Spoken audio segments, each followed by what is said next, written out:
Imagine having a personal conversation with the legendary Warren Buffett, one of the most successful investors in the world.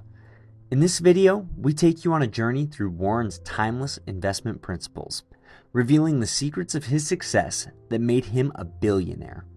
So, whether you're a seasoned investor or just starting out, let's hear from the Oracle of Omaha himself. Yeah, I can't tell you whether or not to buy stocks now generally. I think it's important that you save money, and whether you put it in the stock market or not, I don't think is terribly important. I think if you're interested in stocks, you should buy it, and you've got a little capital, you should buy a few. I mean, I don't think there's any way of learning about them better than experiencing it. Doing it on paper isn't the same. I can guarantee you, if you lose money on paper or lose real money, it's a different experience. And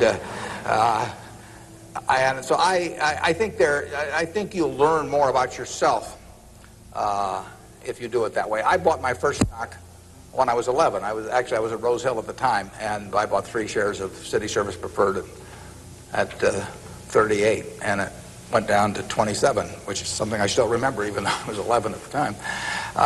And then it went up to 40, and I sold it. I made $5 on my 3 shares after commissions, and then it went to 200 and something. So, I probably remember that a little better than if I'd been doing it on paper.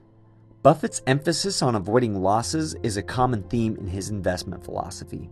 He believes that it's more important to understand what you're investing in and preserving capital than to chase high returns.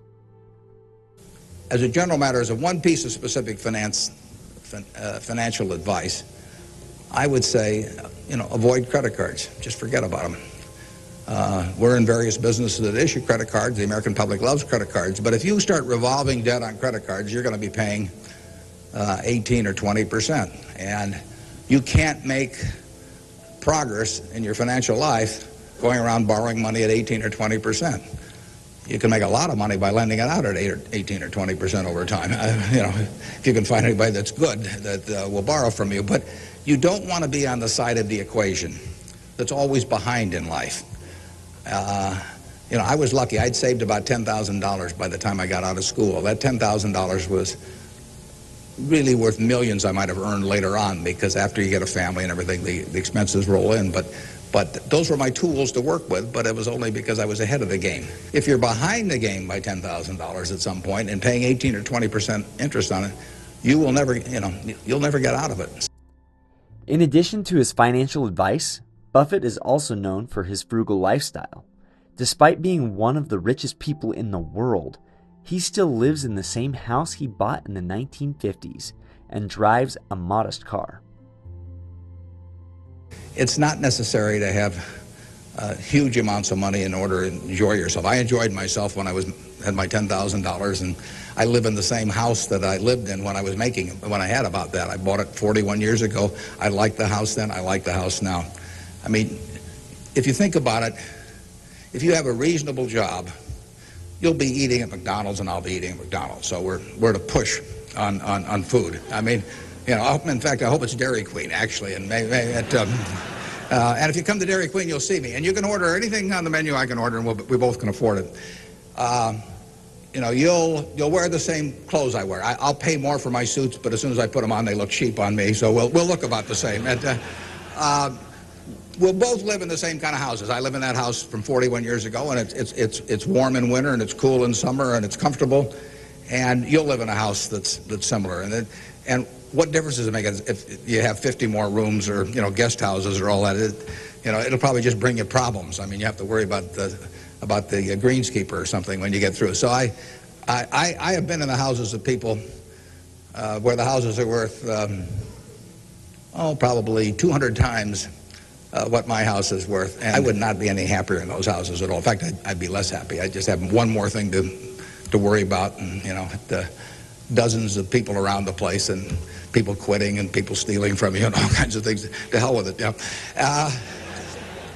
We'll drive the same kind of car. In fact, you'll probably drive a better car. I drive a car that's about 8 years old. I don't know what it's worth now, but it gets me around fine. Finally, Buffett is also known for his emphasis on long-term thinking. He believes that successful investing requires patience and a willingness to ignore short-term market fluctuations. Most importantly, however, Buffett doesn't try to predict what the market's going to do in the future.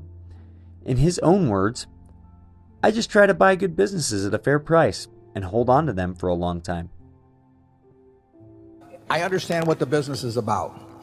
And you can, most good businesses, you can understand what they're about in a very few minutes, unless they're a kind of business that you never can understand what they're about. I mean, there are other businesses, if you spent years on them, you still wouldn't understand what the hell's going on. I don't know which American auto company is going to do the best 10 years from now. And if I spent all year talking to dealers for Ford and Chrysler and General Motors, and I talked to suppliers, and I talked to people who are driving their cars, I still wouldn't know anything about what it's going to look like 5 or 10 years from now.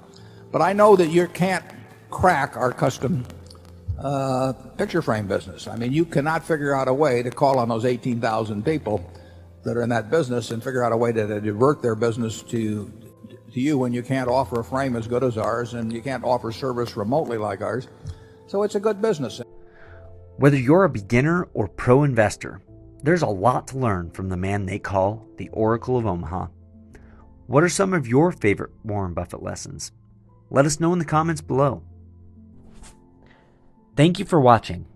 If you enjoyed this video, please consider subscribing and click the notification bell for more videos on finance and investing.